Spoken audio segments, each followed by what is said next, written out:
All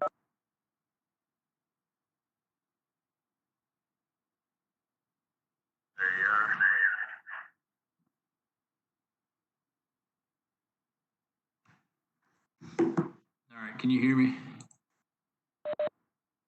Yeah, I can hear you now. Perfect. Yeah, I can hear you. There was a little bag.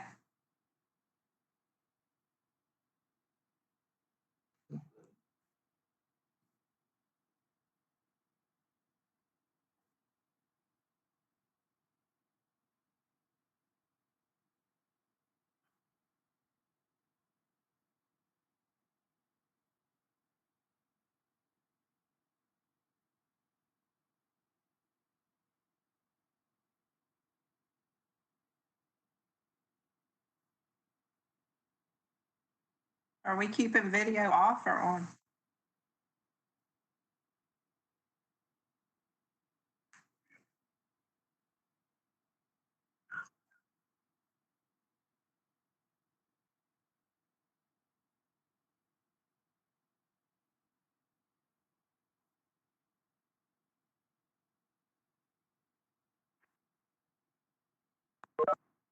Hey, Mike.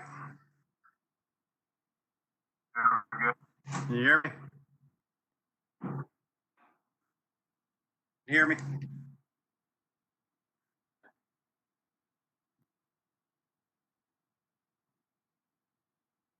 Yeah. Hey, Warren. Hey, how are you? I'm doing okay. Never a dull moment. Never. How many municipalities do you handle? Just this one?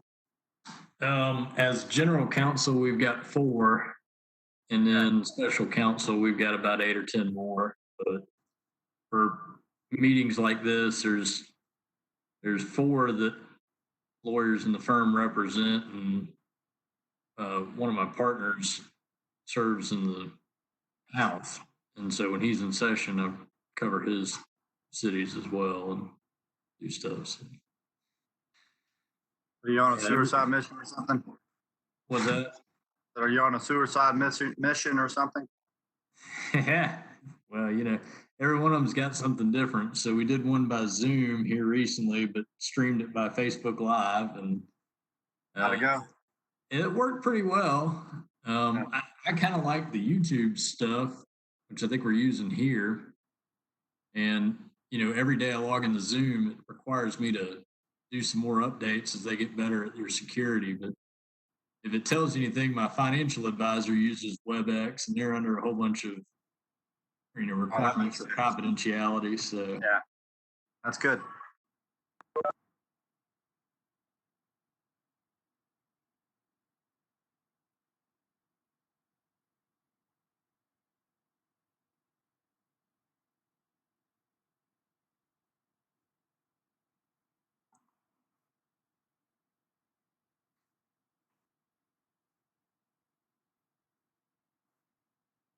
now is that kind of like Team Viewer?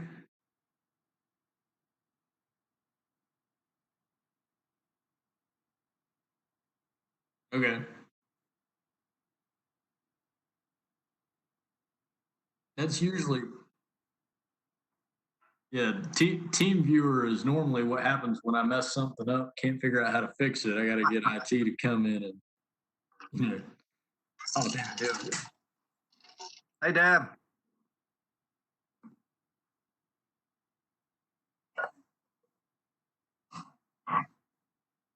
Can't hear you, Deb.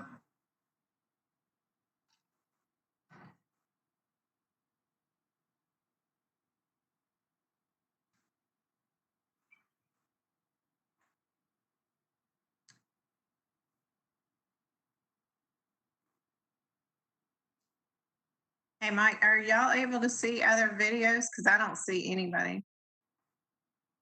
Yeah. I just see Mike. Oh, there's Linda. May have to click, is it integrated up at the camera? That's what I just clicked on, and then I got everybody. I got a 6-pack.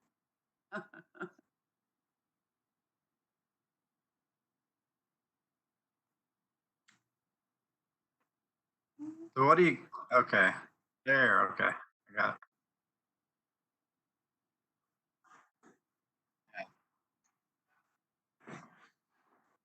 Like a gallery view. So the empty chairs, Larry. Okay, Joey and Linda. I can't see Joey and Linda. See, my video is on, but I mean, I can see it, but I can't see, you know.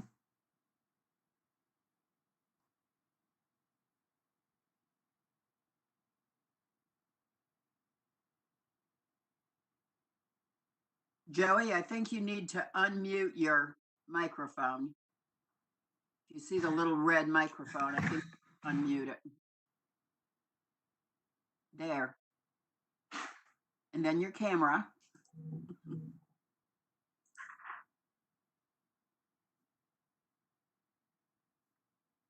Deb, do you see Joey? I don't see Joey. I just see JF, but his microphone Yeah. came. Yeah, I saw his microphone.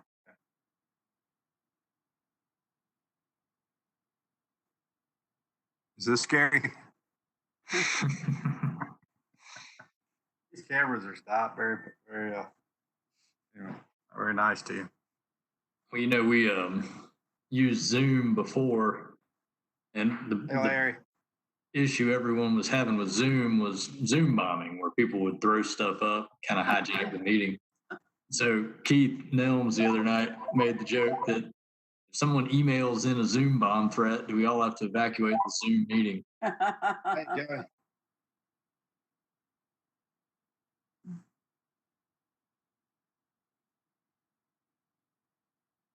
Linda, is your camera turned on? Yeah, it is, but I Hey, can't. they're using WebEx. It's WebEx. We see you here. We just don't see your picture. Push it again to mute. Yeah. Push the pad Yep, again. Larry's on. It's this button That right one, here. okay. Yeah. Because like I say, I got one of the tablets, but it's But you actually touch. Touch. Yeah, this one's Touch not screen. touch. That's what the link was. The Well, Larry, WebEx. say hi. I'm gonna aim that up a little bit. There we go. hello, boys and girls. Hey, Larry. Hey, Larry. Hi. Yeah.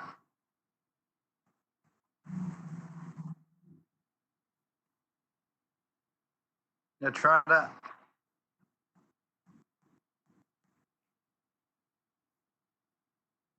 You're okay. See you in a minute. Hopefully. Okay. That's Joey. He's having a little bit of problem. He's trying a different computer. Hey, Larry, how are you? I'm good. I hope y'all are. Believe it, that my light comes on, my security light, and I look out there and there's this shiny thing. Like, it's an awfully goofy looking turtle. Anyway, it wasn't. Mike, you're still muted.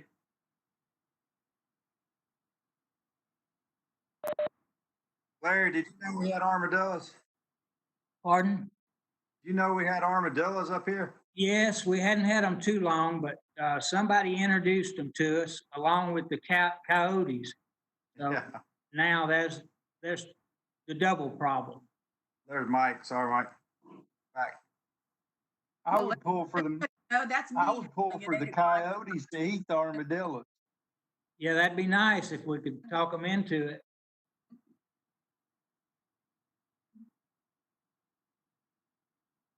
Yes. You're there. Okay. Yes, it's currently working.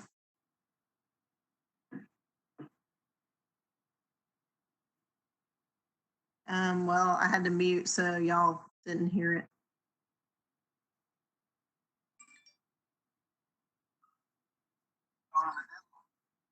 Yeah, that'd be nice if we could talk them Yeah. into it. It's working.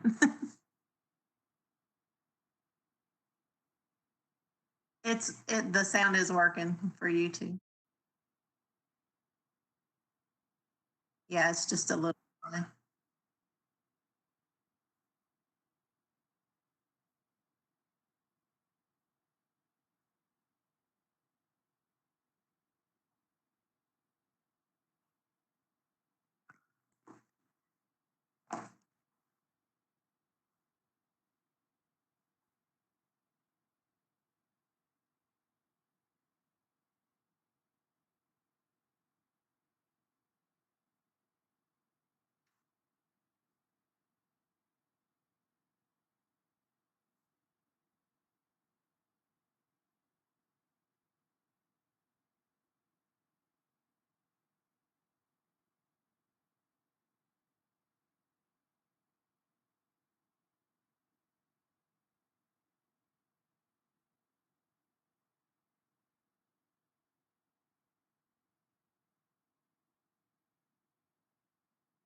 before we get boys and girls, before we get too far into this thing, and I think this maybe the smart thing to do at this point, with the situation like it is, I'd like to make a motion that we just simply table this agenda and this meeting until further notice. And so we can have a wider audience and more participation. So I'd like to put that forth in the form of a motion. And we can Based upon the calls I've had this evening, I'd have to second that.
I just feel like that under these set of circumstances, they are what they are. None of us have any control over it, but I can't, first off, I can't see us getting through this entire agenda and the full meeting without a lot of complications. So I'm not saying we can't take it up at a later date, but I would feel more comfortable if we had more participation, more information. And so therefore, I've still put my motion forward to table it until further notice. That's not going to keep you guys from playing with the computer and tweaking it until you get it functioning like you want it to. But this is the first day that I've even been out of the house in well over a month, and I purposely, and I'd be more comfortable to go back there. I have a situation.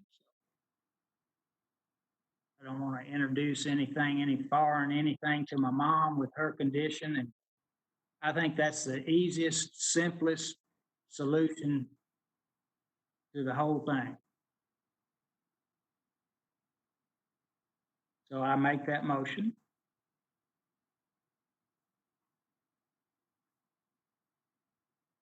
I just ask because the meeting hasn't been called to order yet, if we're out of order in making a motion. He did call it to order. We just haven't approved the agenda yet. Craig, do you want to weigh in on it? We got to work out the kinks eventually. If it's a safety concern for Larry, I totally understand that. But, you know, we've got to work out these kinks. Do we need to pass anything major tonight? No. Do we need to try to make it through a meeting? I believe so. I agree with that. If I thought there was something that was absolutely urgent that needed our attention, I probably would have a different point of view. But I see nothing that has that much urgency to it. And maybe by the next council cycle, the governor will relax his lockdown Try to make it things through a that meeting. he's asked everybody to stay locked down, and maybe by the next cycle, he will have that taken care of, and we'll feel more free to move around.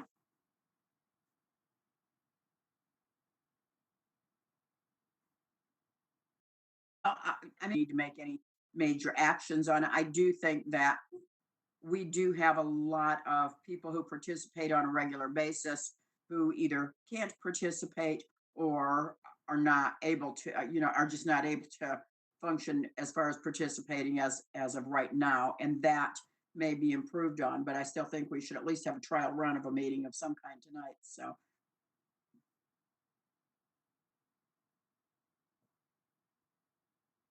I don't think that under these set of circumstances that we ought to take any action on anything. Now, that's my honest opinion about it, so. Playing with the computer and tweaking it, and, that's a whole different thing. But, I don't think that next month we're going to be in any better position. I think we'll be in a worse position next month is my concern as far as January. Whether or not the governor says we should be out, we probably shouldn't be out, so I would hope that we would at least have the option of being able to participate this way rather than, continuing. And obviously we can't extend things forever. So I do recognize that business needs to go on, but I also know that we do have citizens who are concerned that they're not able to, participate in person. So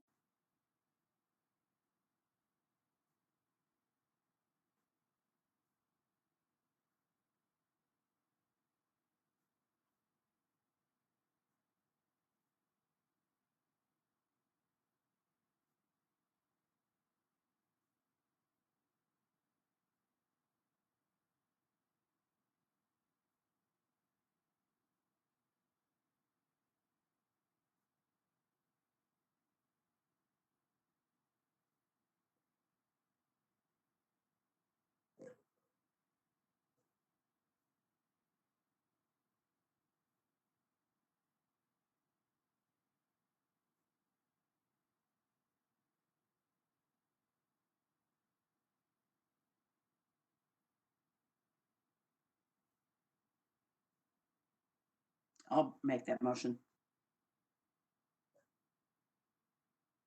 I'll second.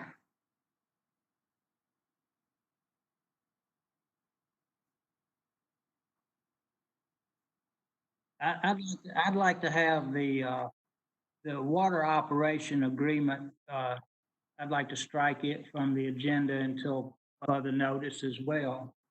I've had quite a bit of input from the citizens, and they are wanting a good deal more information before any decisions made on that particular issue. And I'd like to be able to give it to them.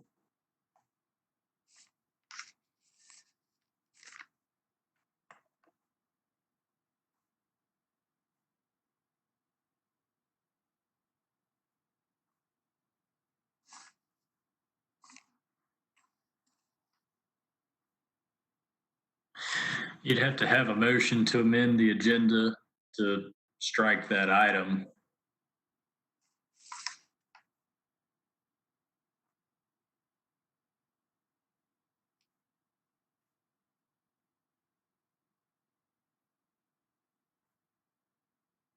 Right.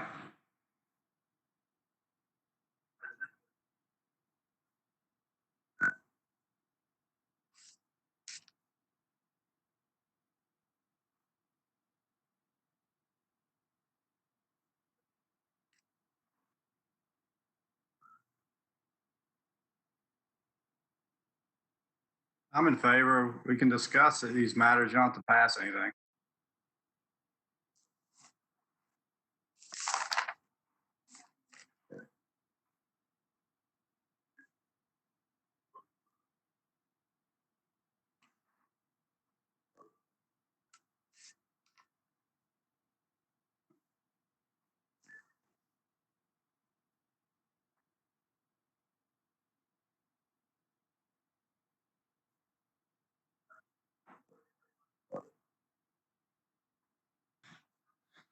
Sure. Here's basically the gist of what we're doing. Under the Open Meetings Act, there is a provision that allows us to hold meetings by video conference or telephone during emergency circumstances. The town itself has not made an emergency declaration. It wouldn't have made a bunch of difference even if you had, because the governor's declaration superseded all local emergency declarations. So because the governor's made that declaration, Tallulah Falls is authorized to hold its meetings by video conference or phone if necessary. The only purpose of this resolution is to memorialize that and to basically act as a seatbelt in the sense that the council will be actively accepting the fact that we are in an emergency condition and then recognizing that we are eligible to hold meetings under the video conference. It is not necessarily something that you have to do. It is more of a best practice.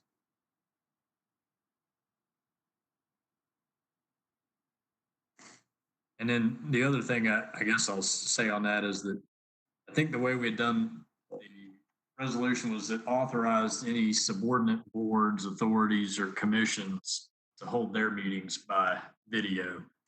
So, for instance, if planning and zoning needed to hold a meeting, they could do it.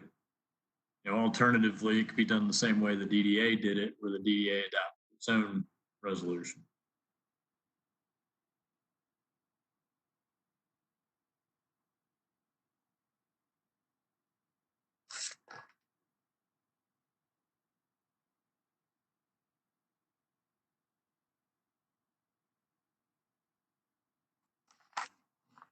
Yeah, I can hear you.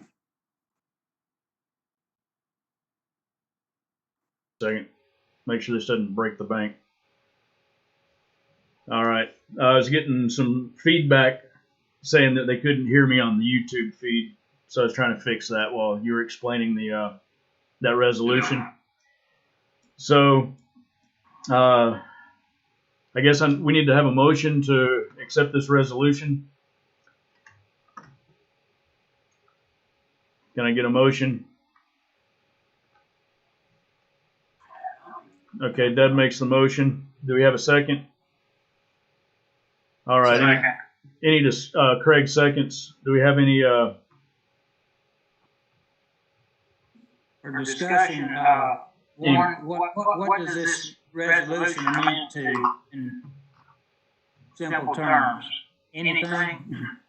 It is a document that will be a formal recorded recollection of the fact that we're hosting this meeting by video conference, and that at the time we did it, we were authorized to do so. So, and it also authorizes this going forward through the end of the emergency. So, if some action were taken and challenged down the road, then we would have some document that recorded the fact that we were in an emergency state and that we were operating under the provisions of the Open Meetings Act. Frankly, if you didn't have it, we could probably still show that. It's just it would require me to take 2 or 3 more steps than I would otherwise, and so having it memorialized in a neat resolution is cheaper and cleaner way of doing it. We're all in favor of that.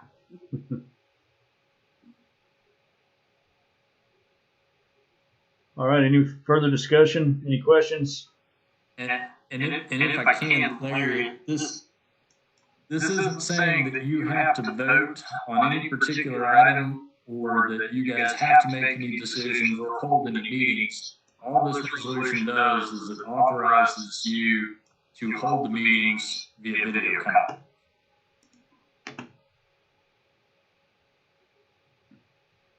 I'm all right with that. I mean, I'm not opposed to that.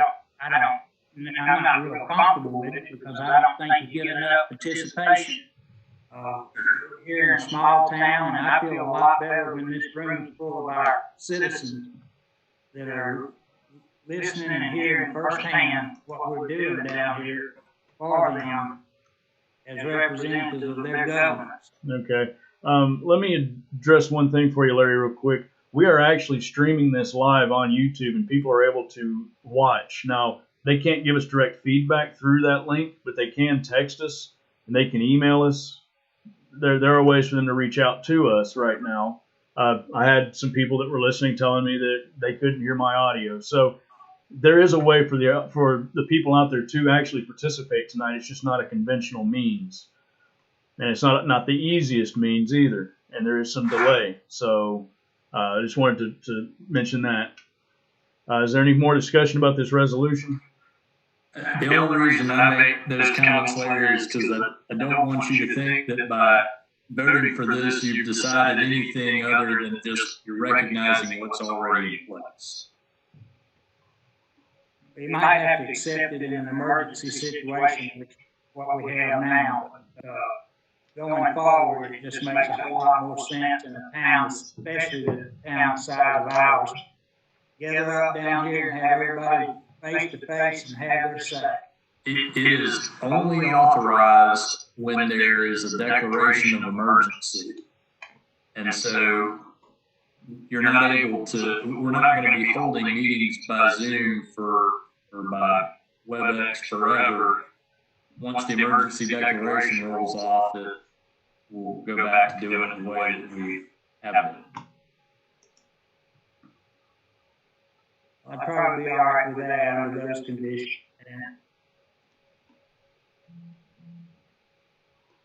All right. Any other discussion? Okay, let's go ahead and those in favor of making the resolution recognizing and memorializing emergency conditions that necessitate holding meetings by video conference and for other purposes. All in favor? That is unanimous. All right, the next is our consent agenda. And as we've read through all the items on here, we didn't pull anything out. I need a motion to accept our consent agenda as presented.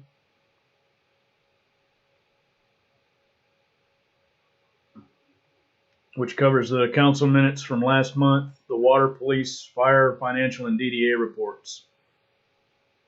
All right. Craig makes the motion. Deb seconds. Is there any discussion? No discussion. This is simply accepting last month's minutes. It's accepting last month's minutes and the 5 reports that are listed that were in the packet that we read through. Pertaining to last month. The reports are for this month, but the council minutes are from last month. There weren't any agenda items in any of the reports.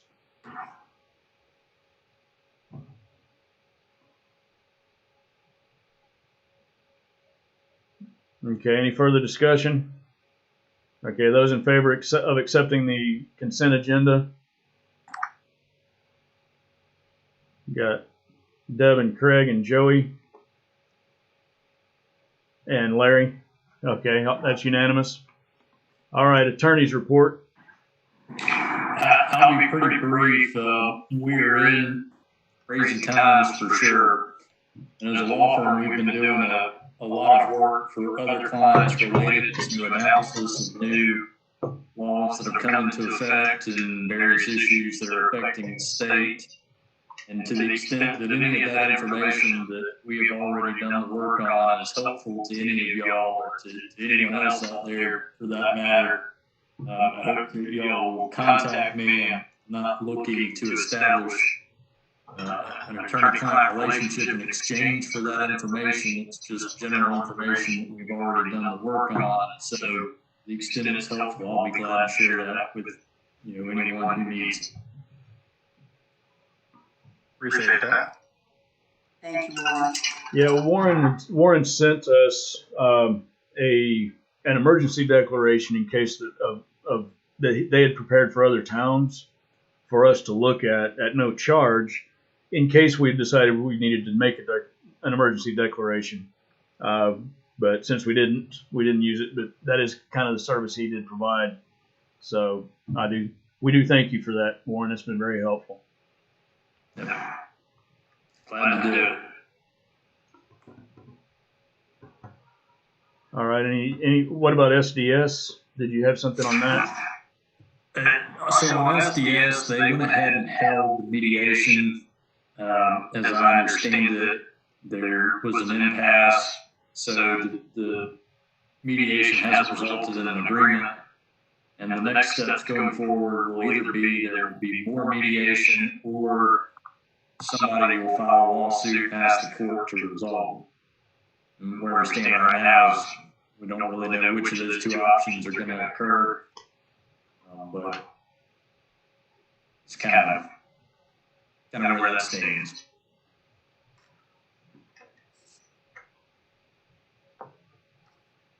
All right. Is there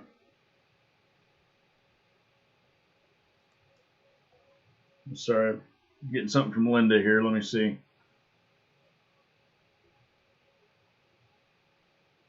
Okay.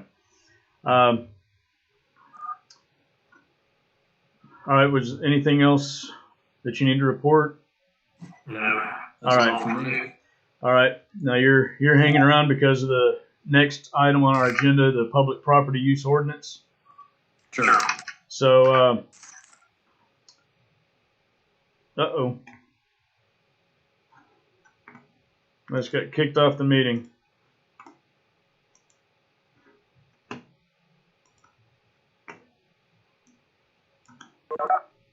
Okay, I'm back. I'm back. I don't know why it kicked me off.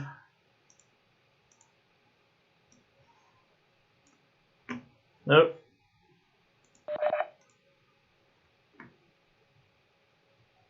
Okay, I'm back. All right. I got two mics.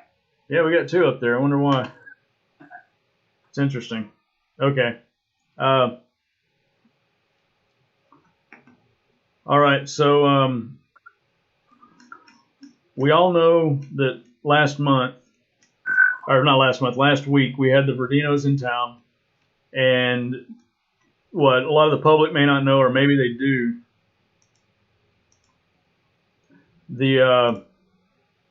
oh, hold on just a second. I just realized we got a problem here on our news feed. Yeah, let me get that back up.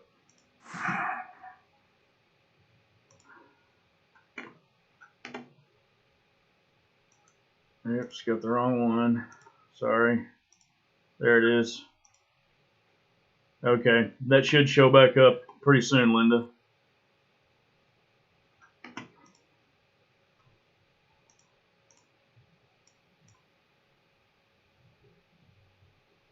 All right. So anyway, the Verdinos were here. We had some problems with some concerns from some people about them being there. We looked at our rules, and while we were following the rules to our best understanding, they stayed for a week and they didn't go over. And they, when I spoke with Warren about this, he said, well, technically, this isn't private property, and that zoning ordinance is talking about private property. So we looked at what ways we could do something about being able to allow someone that wanted to volunteer for our town, because our town thrives on volunteers.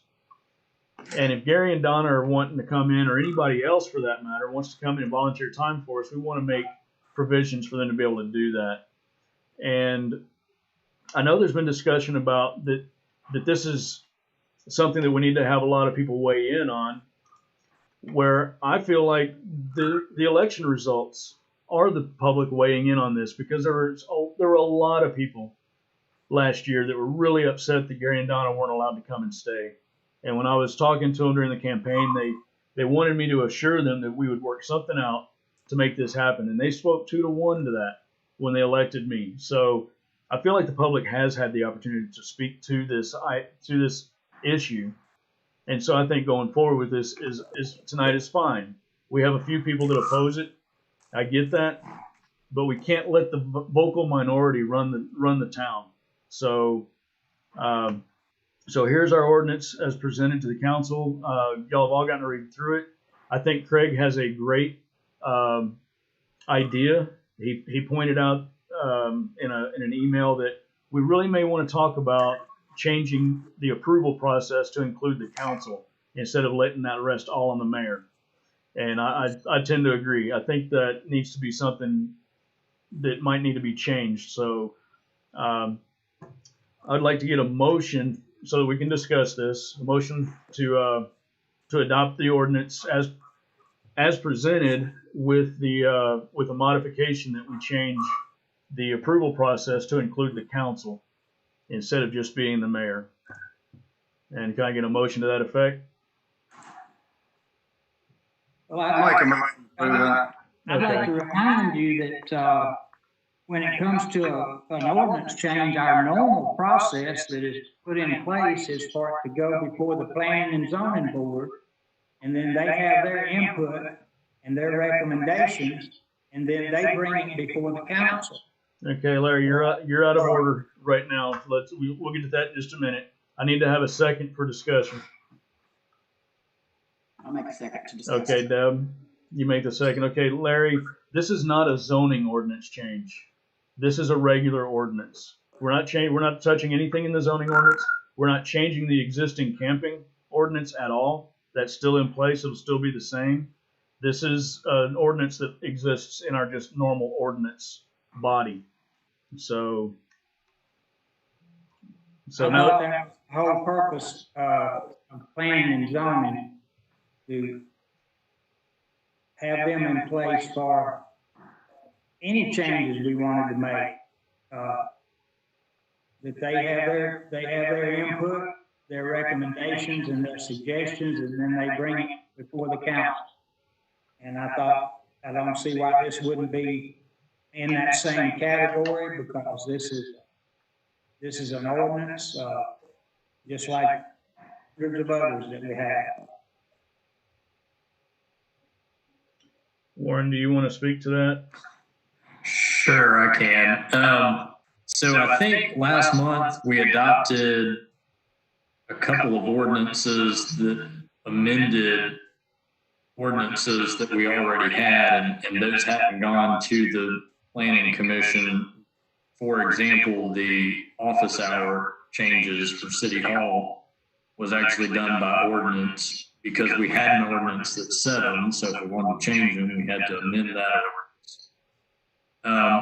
The Planning and Zoning Commission's purview is really only for things that are zoning decisions, be it an amendment to the zoning ordinance, an amendment to the zoning map, text amendment that rezones property from one classification to another, or a variance that grants relief from the strict application of the zoning ordinances. And the ordinance itself that dictates the Planning and Zoning Commission's authority, it's pretty clear that they've only got the limited authority to deal with zoning matters. And that includes variances and regulations regarding land use. Now, this particular ordinance here is an amendment to section 2415. And I'm going to try to make this short, but I'm going to try to give everybody a little bit of the background on it as well, which is to say section 24 is called Offenses and Miscellaneous Provisions. And it provides that it'll be illegal to, be drunk in public. It will be illegal to have marijuana in the town. It goes through an entire list of offenses. One of the offenses is that it shall be unlawful to camp in the town except at designated locations. What we learned last year when we started down this path was that there were no designated locations. So last year when this issue came up, what we decided to do was to look at designating certain locations. And we chose to, at that time, do it by an ordinance adopted under the zoning code that allowed for this to be a permitted use within certain zoning classifications. What I think we also learned, and I think Mike was on the Planning Commission then, Larry, I know you were there, and Deb, I know you were there. I know you remember how frustrating and how much hair we all lost pulling it out over it, because what we learned is that when you create a zoning ordinance that allows certain things but doesn't allow others within a zoning classification, you might catch is the grandkids who want to pitch a tent camp in the front yard. So after a lot of work, we got to what is now our current zoning ordinance. But in looking at this, the zoning ordinance itself says that it applies to private property. And then it makes other provisions related to it, all of which we could adopt and say are the rules and regulations of public property. But I think there's some reasons we drafted it the way we did last year, which was to specifically exclude public property from the discussion. And the reason for that being, in your zoning ordinance, you want to make it something that, for example, our current ordinance allows private property owners to give permission for someone to camp on their property, provided that they're not charging them money and provided that they meet all of the other requirements. Well, that's great, because in that instance, the delegation of authority is to the property owner. But in the instance of public property, you have a situation where the property owner itself is the town. So then the question becomes, okay, who's going to give that power and authority to camp on town property? Ultimately, that's going to be vested in the council. That's the way that Tallulah Falls charter and ordinances are set up. The council is authorized but not required to delegate that authority to the mayor. Mayor being the executive officer, the way that we've got current ordinance worded is that he can make decisions in the interim between council meetings. So while he has to give notice to the council before that, he has to present a report on it to the council at each meeting. There may be things that come up during a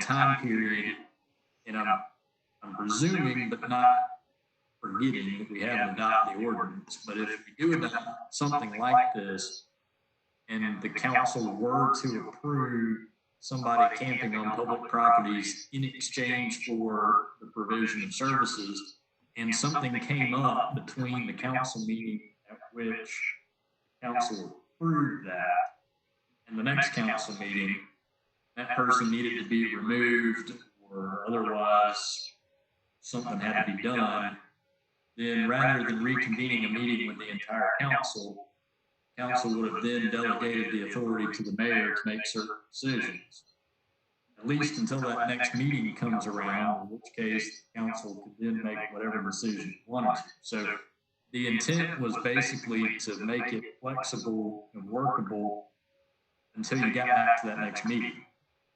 I've got no problem in the world amending it to say whatever it is that you want, including Craig's idea about putting this into the council's hand preliminarily.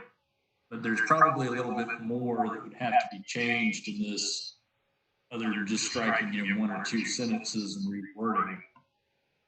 But that's okay. I mean, where we came from last year with the particular individuals who I think are recurring volunteers in the town, and why we're probably discussing this, is at the time we said, okay, can they camp at town hall? Is this legal? That's where I got involved, because someone asked me, is it legal for someone to camp at town hall? And the answer at that time was no. And the reason was, it gets back to, it's actually a misdemeanor offense under 2415. So that's why we embarked on the whole process doing what we're doing, but it just becomes a policy decision then for the council about whether you want to allow it or not allow it, or whether you want to do, for example, my recommendation last year was, why don't we just buy them a campsite at State Park? That apparently presented some other challenges. So, not every idea can be a winner, but that is basically the gist of this, and it's the progression of it from last year going all the way forward to now. And we've kind of been working on it from there. So, in a nutshell, Larry, that's the summation of it, but also that's the reason why I did go to planning and zoning, is because what we're actually doing is amending a municipal ordinance offense, a criminal statute, if you will, rather than amending the zoning code.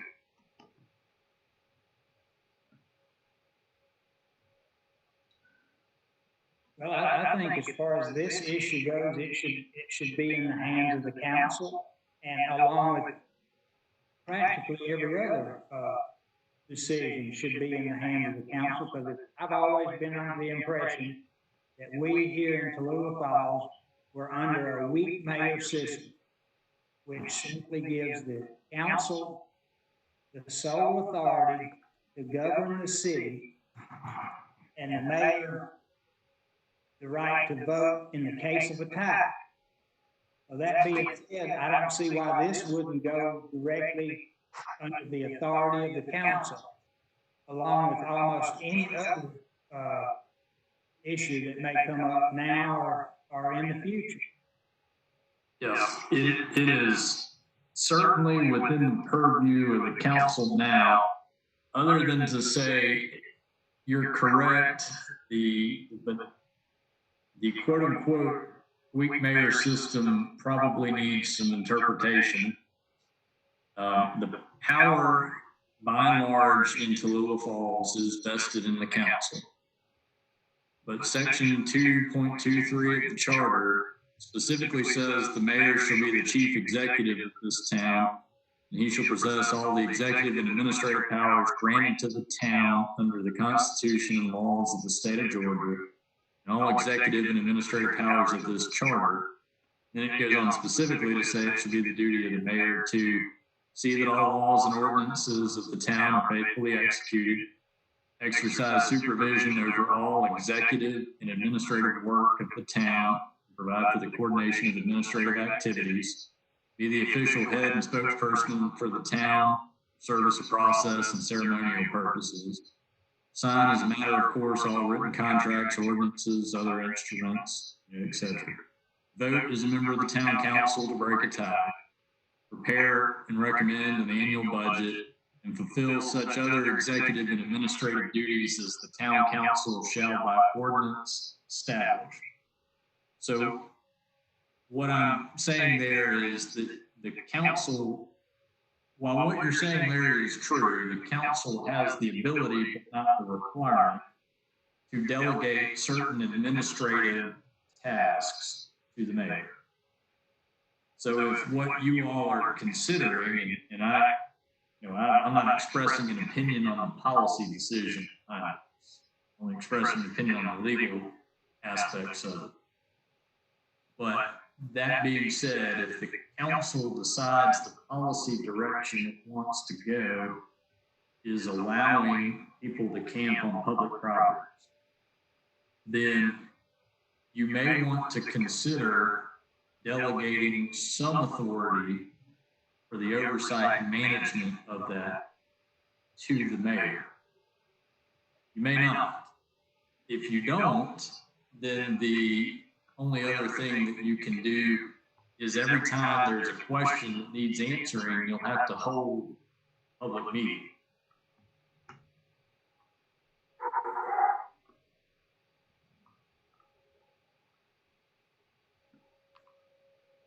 So then if I see us right, we have a city here, right, smack in the middle of a state park that has 120 campsites straight across the street.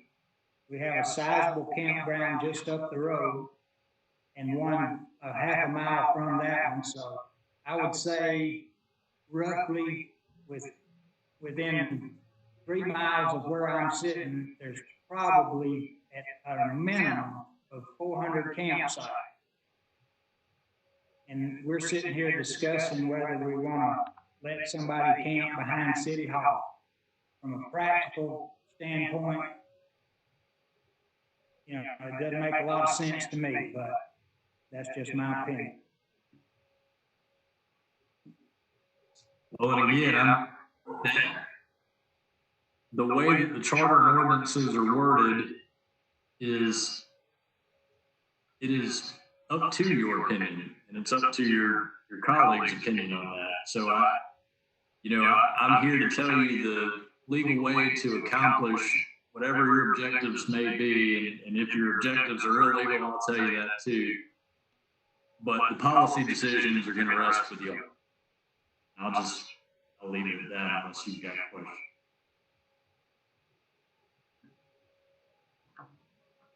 All right. So Input I have. I didn't catch that. I said, that's all the input I have on this issue, I guess. okay. So my question then is for clarification, and since Craig had brought up the issue, so that we've made the motion the way that we did, if we're to move forward with this the way it's written, if I'm not mistaken, Warren, this is not taking the power away from the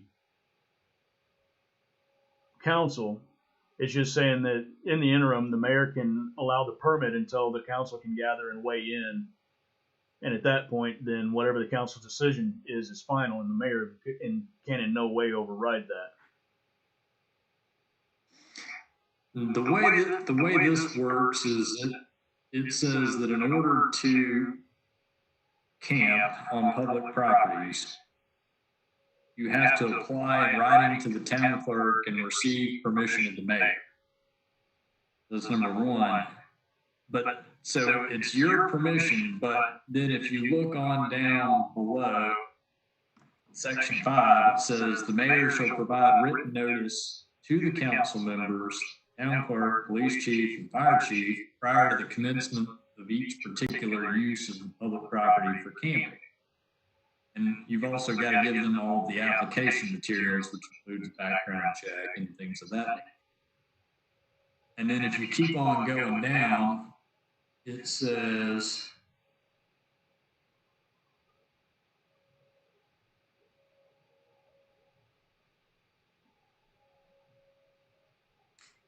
section B, records will be maintained, about all of this and time spent, whatever.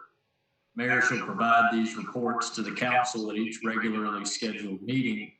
Written submission will be sufficient to satisfy the requirement of the mayor and update the council. So the way that this is structured to function is somebody comes in the city hall and they make application with Linda.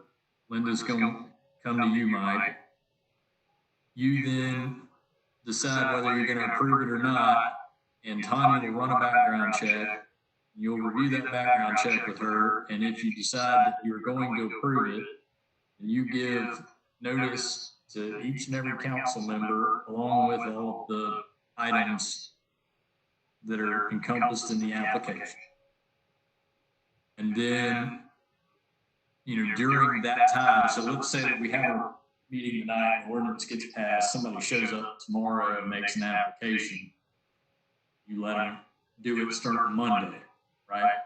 Then you're going to be the one that has to monitor the reports, make sure that they're doing what they're doing, and exercise control and discretion over all of that. But it will then come back around to the council next meeting where they're going to get a chance to look at all that. And they're going to get a chance to weigh in. So the check balance, if you will, is that ultimately the council can come back together and revoke its consent or do whatever it can tell you what they want done with respect to that property. We just were trying to prevent having to hold a special called meeting every time somebody walked in and made an application.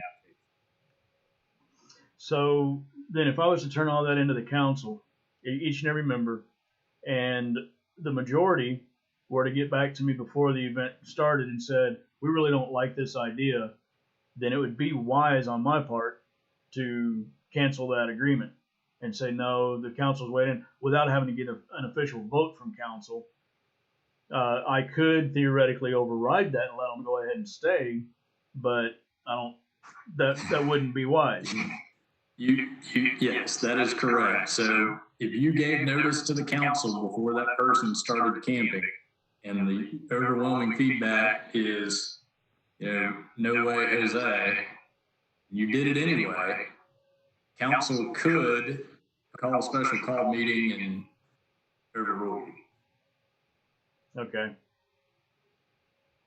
Just one point of clarification. We can't make it so that it's like by invitation only, correct? We either have to allow it by application or not allow it, correct? That's right. Okay. Yeah, I think you get into a sticky situation if you make a court out and say that the Berdinos are allowed to do this from year to year, but nobody else can. Right. Could we make that application process stretch out long enough that that they would have to apply far enough in advance that it could be gone through the council? Absolutely. Okay. You could say that, anybody desiring to camp has to make application no sooner than, 30 days before actually starting to camp. Would that be an easier amendment to this? To go that way? So the only thing that would change is you would still be the one giving the permission. It's just they would make it early enough in advance where there would be an intervening council meeting. At which point the council could Take a- weigh in, take a vote, and override. That's right. Okay. That's right. Without calling a special call meeting. Right. Okay. So I guess the question there would be, do we want to continue with the motion as presented, where we make the change where council always weighs in, or do we want to amend that to? The other option, I think Deb's suggestion is good about a time period, but you could change section B to say, those wishing to camp on public properties must first apply in writing to the town clerk and receive approval from the council. Okay. And then we add a paragraph that basically says all applications should be made at least 30 days in advance of the date on which the proposed camping is to start. And so then B1, 2, and 3 right now will become B2, 3, and 4.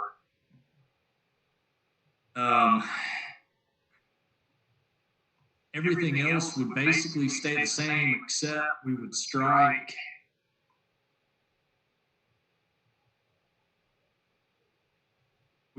section 5A.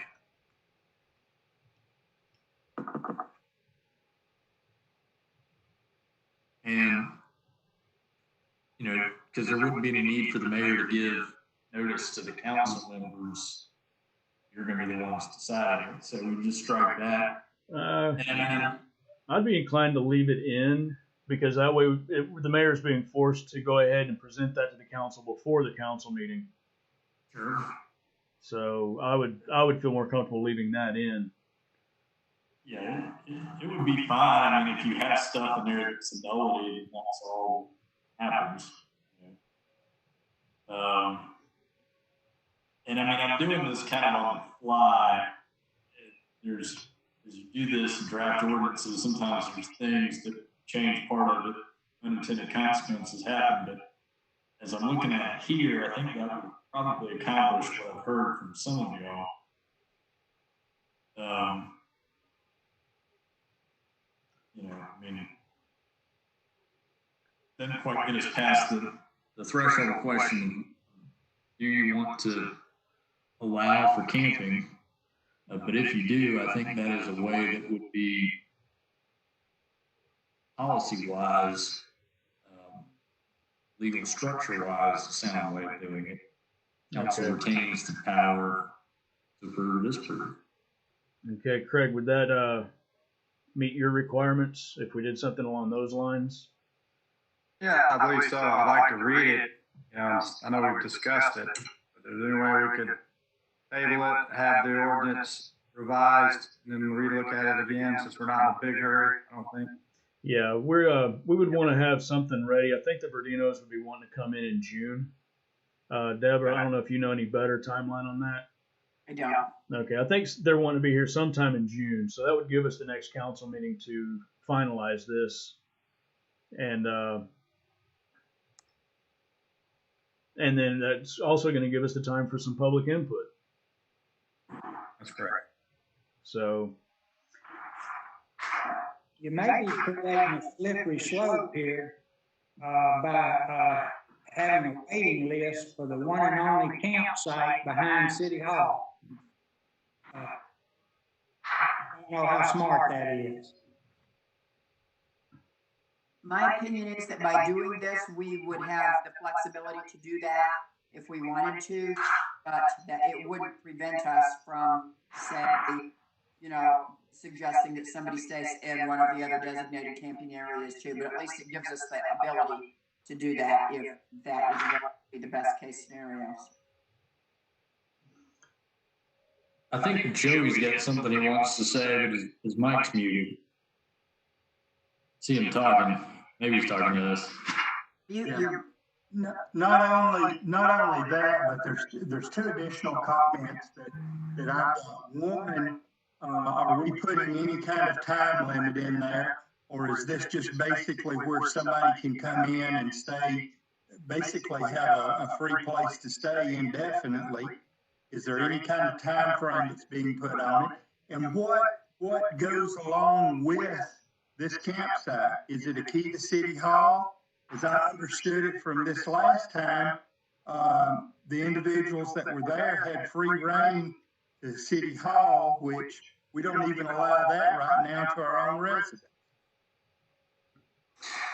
So to take those questions in turn, the answer is yes. Section 4D says a single length of stay shall not exceed 90 consecutive days at one time. Maximum number of total days not to exceed 180 per calendar year. And then there's a 2-week period between any stay, right? So if somebody stays there a week, there's a 2-week rest. If somebody stays there 90 days, there's a 2-week rest. So there is a length of time in your other question. We, the last stay when they were here last week, they did not have a key to City Hall. Now Gary is on the fire department. He's a member of our fire department and has a key to that. But then, so that ends up granting him access to City Hall, but that's the same freedom that all of our fire, everything else. So he didn't have any more permission in the City Hall. He couldn't get in the mayor's office or the clerk's office or fighters have to be able to get to the restrooms, to get back to the kids or anybody else's office. He just could come into the fire department, and that's the only access he had. And we never gave him a key to the back door at all either. So before, they did have a lot more freedom to come and go in City Hall, but that was under different circumstances and situation where they needed access to get in and do work in City Hall anyway. I think, to me, the question is, do we do what we can to accommodate the volunteerism that to the amount of work that these people do that basically nobody else will do. So, and it's hurtful to see how much work and time and energy they put into things just to have some of the comments that were made last week publicly about it. It's ridiculous. I don't know why they would come back after being treated that way by one of our citizens. So that's just my opinion. Okay, so do we have any more discussion about what we want to do on this? We're going to need amended motion on this so that we can table it for another day. But I want to see if there's any more discussion, any other ideas. And then if not, then I'll ask for someone to make that motion to amend the motion to table this and let Warren make those changes that we discussed. I'll make a motion. Okay, so Craig makes the motion. Do I have a second? Deb seconds. All in favor? That's unanimous. All right. And moving on. So we'll bring that back next month with the changes made, and hopefully we can get further progress on that. And I would like to ask that as we're going around and we're talking to people, and we're talking about this having, more public input. If somebody has an objection, I would like to know what they're personally going to volunteer to do. If they're going to volunteer to cut bushes and, pressure plane things, clean bluegrass, put things away. So. Yeah, they did a lot of work last week while they were here, and I haven't gotten their hours from them yet. I got a bunch of pictures from them, but they cleaned up behind City Hall. There's a big mess back here. They filled in some holes. They cleaned out the storage shed and organized it behind City Hall. They also went up to where the tractor's stored and cleaned up and took some stuff up there.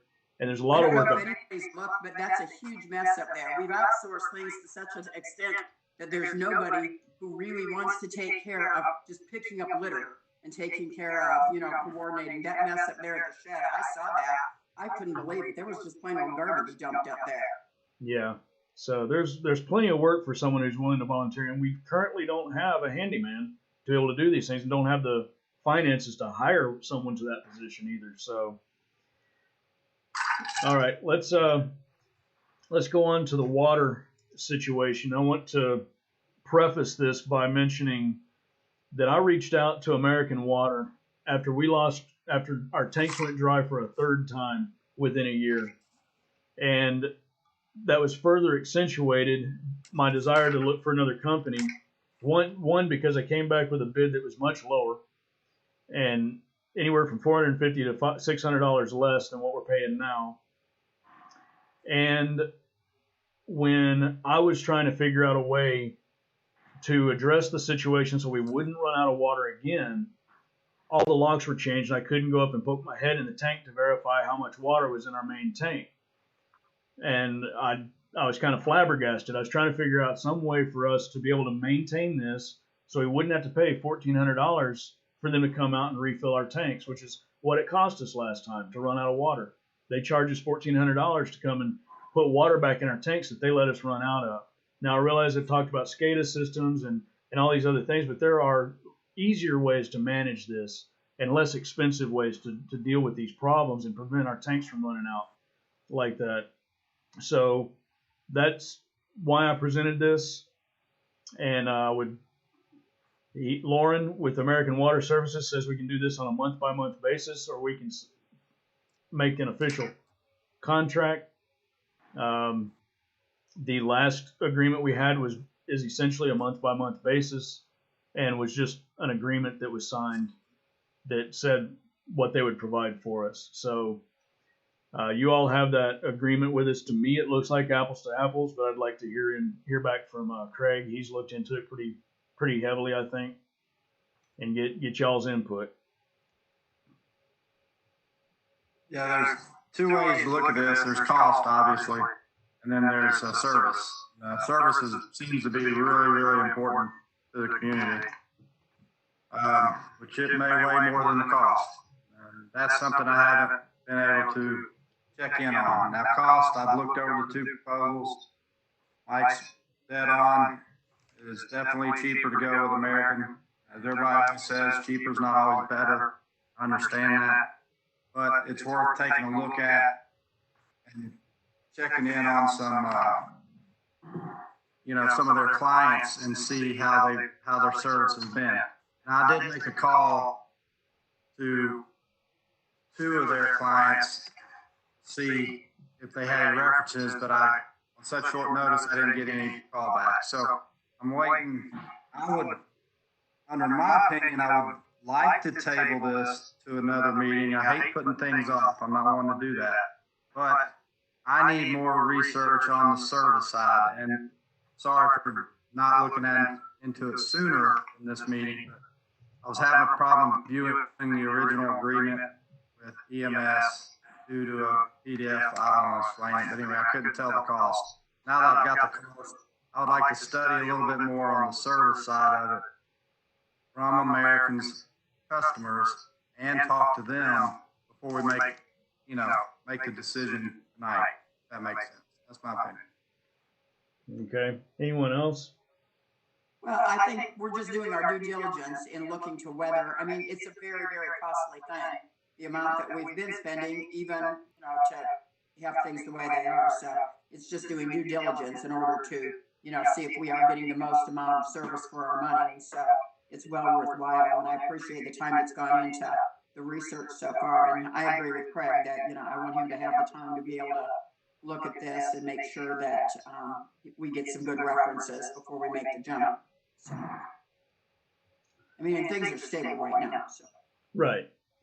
Okay, so then sounds like I would be in agreement to that. I think it'd give us both, all of us, an opportunity maybe to put each proposal side by side and do a little comparison.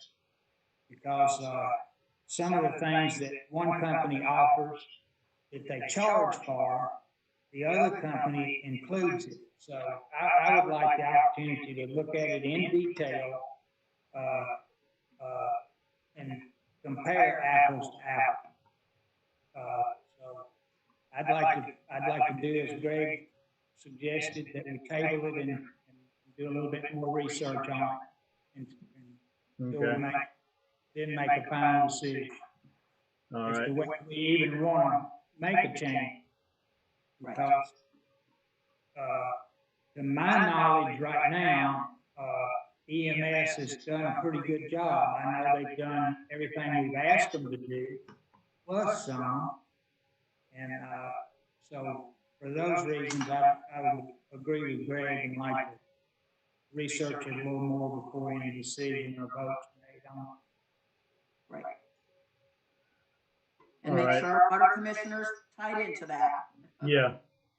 Yeah, this is just just bringing the topic up. It wasn't to force decisions. It was just to bring it up and bring it to the council's attention and give y'all an opportunity to look into it.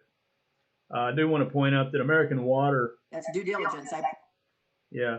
I want to point out that American Water, they mention a price of their chemicals, but he says that's only if we buy it from them. We're still free to buy from our regular supplier like we've been doing, which is the way EMS has been doing it. They order it, but we pay for it separately, our chemicals right now. So we're not buying those through EMS. So then it sounds like I need a motion to table the discussion about the water agreement until further research can be done. Can I get that motion? Okay, Joey makes the motion. Can I have a second? Second. Larry seconds. Any further discussion? All right. So those in favor of tabling this till more research can be done? Unanimous. And I really don't have any mayor's comments. I think that's all that's left on the agenda. So this seems like it was pretty painless. We had a little stumbling getting out of the blocks here. We found some issues we need to address before our next meeting. I'm really hoping, it looks like all the players that are providing these services to be able to do these teleconferences are really opening up more and more functionality as they go. I mentioned today that Microsoft Teams, which is one of my other platforms I was looking at, they actually have the ability now for 1,000 participants per meeting. That would mean that right there, if we can do it, we can register people in town to be able to participate in the next meeting with them. I'm hoping WebEx may do the same thing soon. So by the next meeting, we may have full public participation in our meetings. So any other thoughts, anything else that y'all want to discuss, or are y'all ready to adjourn and head on home? Does Linda need to weigh in with us? I'm sorry? Pardon, Deb. I didn't catch that, Deb. What'd you say? I just said, does Linda need to weigh in with us? We haven't heard from her. Oh, I'm still here. Yeah, say I appreciate everybody pushing through this. Sorry, Linda. That's okay. I was just gonna say, if we continue to use this, I'll have to figure out a way, because I couldn't see any of your video. So I appreciate the mayor restating the motions and who voted, because I couldn't tell. Well, that's right, because you couldn't see us. I Well, did my it'll- hearing up for the meeting too, Melinda. Yeah. Well, this video will be on YouTube, and I'm going to leave it up indefinitely or until the council instructs me otherwise. So, and I'd kind of like to be able to start putting our audio up like that too on YouTube from our regular meetings for those people that can't attend. And if we can stream the audio without having to do video, maybe even that too. So maybe this is a great opportunity for us to branch out and kind of bring ourselves into the 21st century or 22nd, wherever we are. So, The paradigm shift for us all. I'm sorry. Oh, we lost Deb. Oh, there she is. All right. If there's nothing else, then I would like to have a motion to adjourn this meeting. I'll make that motion. Okay, we'll let Larry make that motion. We'll let Joey second it. And all those in favor? That was unanimous. All right, guys. Thanks a lot. I really appreciate it. Thanks, Y'all have a- Larry, for bearing with us. All right. Y'all have a- Appreciate it, guys. all See right. y'all. Stay well. Thank you. All right.